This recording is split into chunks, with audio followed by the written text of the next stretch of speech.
Hello everybody and welcome back to Sew Granny Sew, part 2 of our camper window curtains. So I have the first 3 sets all done now. They're right here. And we'll just set those aside. And then I pulled out, I thought I just had one of these charm packs. They're shop cut charm packs of the By the Sea line. Out that I purchased another 3 sets, so we have plenty to make both the loft quilt and the kitchen window. So this window curtain is only going to need to be 16 inches long instead of 22, and then 30 inches across. So we're going to do a little quilted one out of these. I figured if I go 7 across and 4 up and down, that's enough to do our hems and whatnot without making the curtain too small. There may be a binding at the top. I haven't figured that one out yet, but we are going to put a backing on this to cover our seams, of course. I'm not going to line it with anything other than just the backing. I have to go through and decide which ones of these fabrics I want to use. These are in the other window curtain, so we'll go ahead and repeat those. And I think I'm going to go with splitting up the other 4 designs into making the remainder of them. So I'm going to go ahead and get these all decided on, and I will meet you back here. Just went with a basic pattern like we often do with quilts, so they will stagger. So we're just going to take one square, flip the next one, right sides together, and sew that in. And then we'll do the next one like that as well. I'm going to go ahead and get these all pinned together and bring these to the sewing machine. And on each one, we'll just take a 1/4 inch seam all the way along there. We'll press them open. And then just to make this as short as possible, we'll come back and we'll start sewing our sections together the same way. We'll pin it and put the 1/4 inch seam along there, press that open until we get each row complete. So I'm going to go ahead and get this all completed into rows, and I will meet you back here. We now have all of our rows sewn together. I forgot to mention, I just called it a charm pack. For those of you who are new to sewing, a charm pack is a pack of 5-inch squares, and there's usually 42 in them. This is shop cut by one of the sellers I buy from, and there's 48 squares in each one. But from factories, they're generally 42 5-inch squares. Now that we have our rows together, I just ironed them in opposite directions. So that one goes to the left, this one goes to the right, and so forth on the line. So we're going to go ahead and put our rows together. And our seams should nest right in. So we'll just line up that top edge, and that seam goes that way, that one goes that way, so they should just click together. And we will pin those into place. And we'll do this all the way along. Both this row and these two, we'll do the same thing, pinning them together. Then we'll take them to the sewing machine. We'll put that 1/4 inch seam in there. We'll iron them open, but when we do, we're going to iron this seam open. So instead of being together like this, we're going to lay it flat and iron it. It just helps distribute the bulk a little bit on the back side of it. So I'm going to go ahead and get these all put together into one piece, get it ironed, and I will meet you back here. We'll get started on getting the back ready. Now have the front of our curtain panel complete. I really like this. I think it's really pretty. This designer done really good with keeping the colors coordinating and sea themed because it's called By the Sea, and then all the different tones of blue is in it. I think turned out really nice. So I'm wondering if we don't have enough left of this blue wave to do the backing on this. So we're going to go ahead and find which piece has the final measurements, which is 32 1/4 by 18 3/4. So that's the size we're going to need to cut out. So I'm going to go ahead and get these measured up, get one cut out, get it ironed flat, and I will meet you back here and we'll get this assembled together. So I found a piece in all my scraps that was long enough, but it's not quite wide enough, but I measured the difference, and we only need it to be 16 long, and this comes in at 14. So if we sew this for the 14 and then just tuck this over for our bar at the top, I think that'll be fine. It will add some color to the back anyways.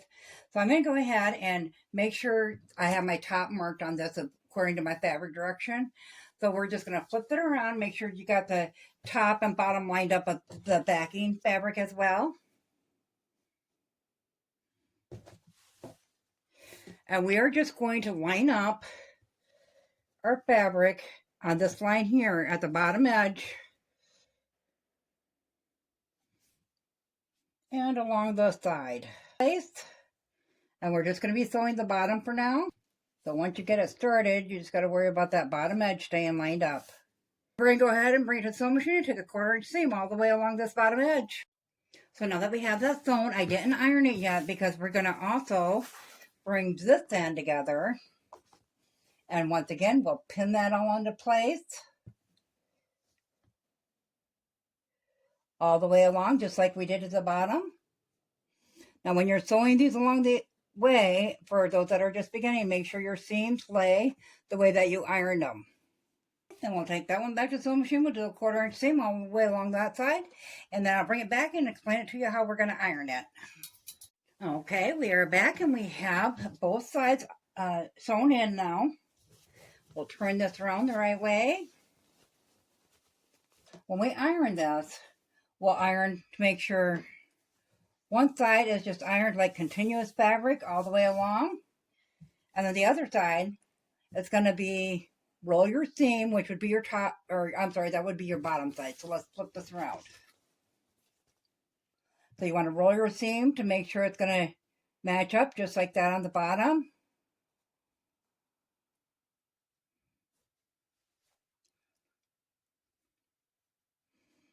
And we'll bring that to the ironing station and we'll iron that flat along that whole seam like that. So I'm going to go ahead and get this one ironed as such, and then I'm going to iron this flat like it's one continuous piece of fabric, and I will meet you back here. But we're going to turn it the wrong side again.